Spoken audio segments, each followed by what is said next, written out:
Welcome to Cooking with Bobbi Jo. Chastity here with another drool-worthy human treat. Today I'll be showing you how to make an extra creamy cookies and cream pie. Let's get started with the ingredients.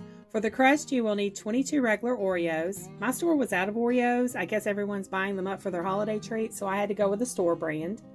And you're also going to need 5 tablespoons of butter, and that's for the crust.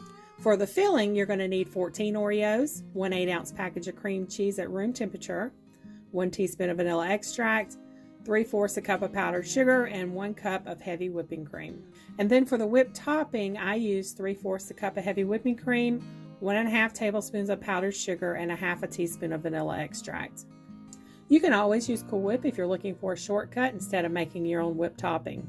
Now with this pie, it has a no-bake pie filling, but the crust will need to bake. So you want to preheat the oven to 350 degrees to start with. Now you can always use a pre-made chocolate crust if you don't want to make one, but these homemade crusts, they're so much better and they're thicker than those ones that you buy pre-made. So we're going to start with the crust. You will need a food processor or a blender to crush the cookies. I'm using my blender, so I'm just going to place 22 cookies in the blender and blend it until everything's crushed. The butter also needs to be melted, so I'm going to stick this in my mini cast iron and melt it. I'm going to pour the cookie crumbs into a bowl and then pour the melted butter in. Mix it all together.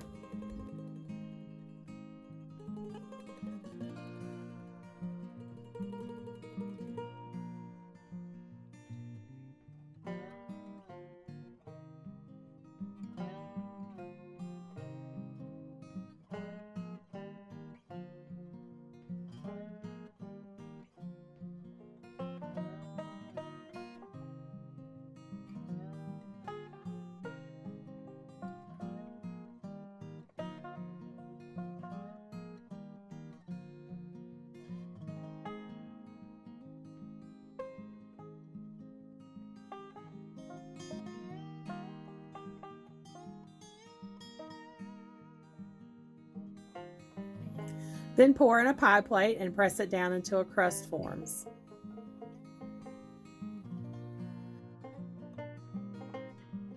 I have a cast iron pie plate, but I don't use that for pies that need to be refrigerated. Refrigerators have a lot of moisture in them and I don't want my cast iron rusting, so I'm going with one of my glass pie plates.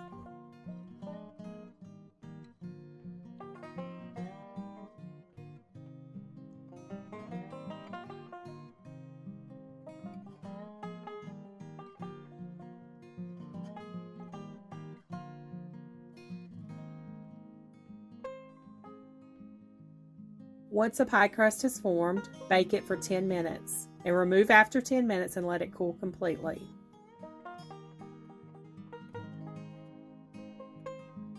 While I'm waiting on that to cool, I'm going to go ahead and make the pie filling. And for the filling, I need to crush 14 cookies. But I'm not going to crush these in the blender because I want them to be bigger chunks. So I'm just going to place these in a Ziploc bag and then I will crush them with my rolling pin.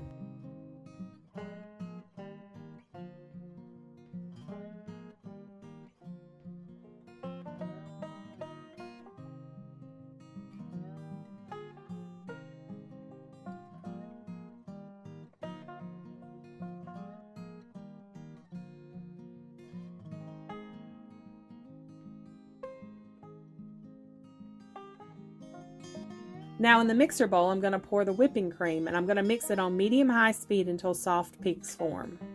And it really depends on your mixer how long it will take. With my KitchenAid, it took about 3 minutes.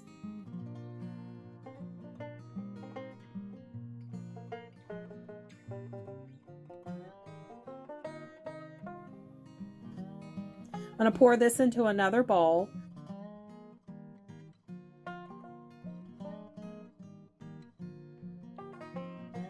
And I rinsed out my mixing bowl, and I'm going to use my paddle attachment for the next step. Place the softened cream cheese in the mixer bowl and you want to beat that until it's smooth. And I'm doing this on medium-high speed. Then add in the powdered sugar and vanilla extract and continue beating on medium-high until everything's combined.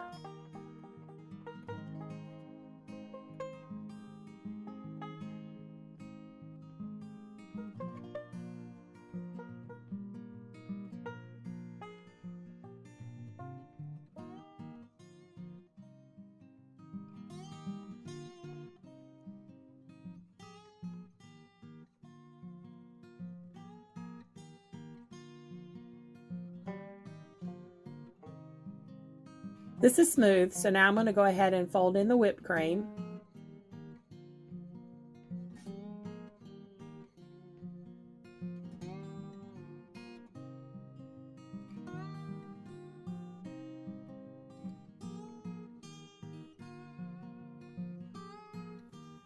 And now the Oreos.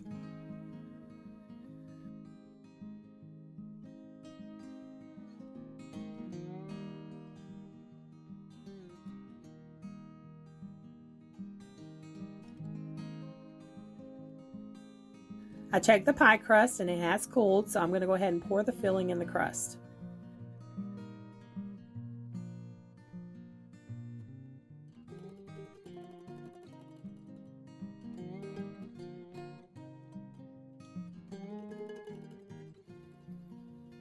Now you can just leave it like this if you want to. I'm going to go ahead and make some whipped topping though, because I want to add a little extra to this. For the whipped topping, pour in heavy whipping cream, powdered sugar, and vanilla extract.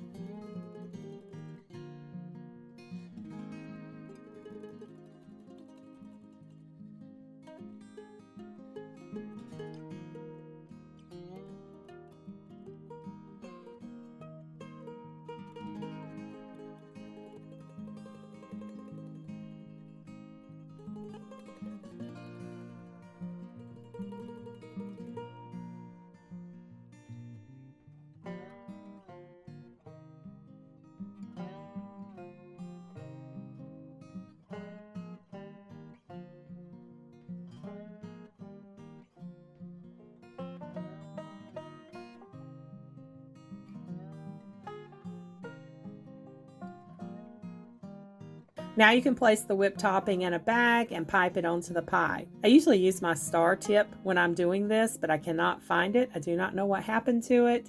So I'm going to use this one, and I doubt it's going to work, but we're going to try. So this is going to be trial and error.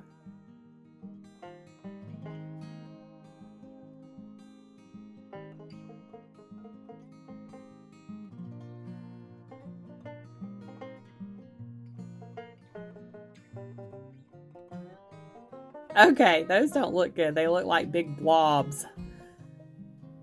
But I do know how I'm going to fix this. I have 9 Oreos left in the package. I'm just going to spoon the rest of the whipped cream on, and I'm going to make fluffy clouds for the Oreos to sit on.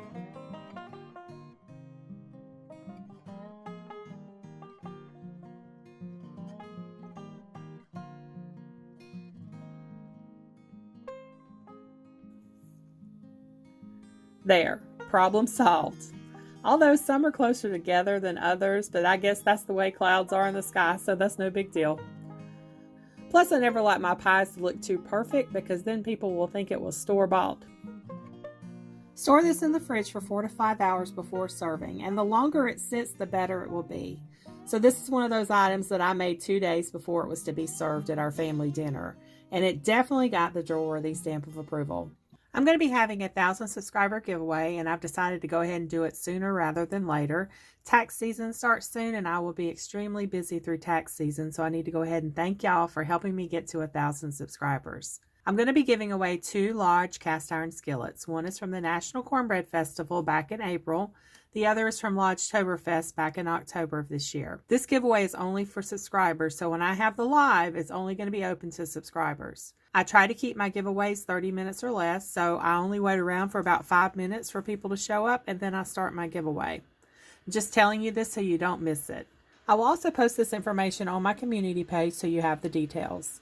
It's going to be on January 2nd at 7 p.m. Eastern Standard Time. Thanks for watching. Don't forget to subscribe for more do-it-yourself projects, bird videos, gardening, and drool-worthy doggy and human treats. Y'all have a blessed day.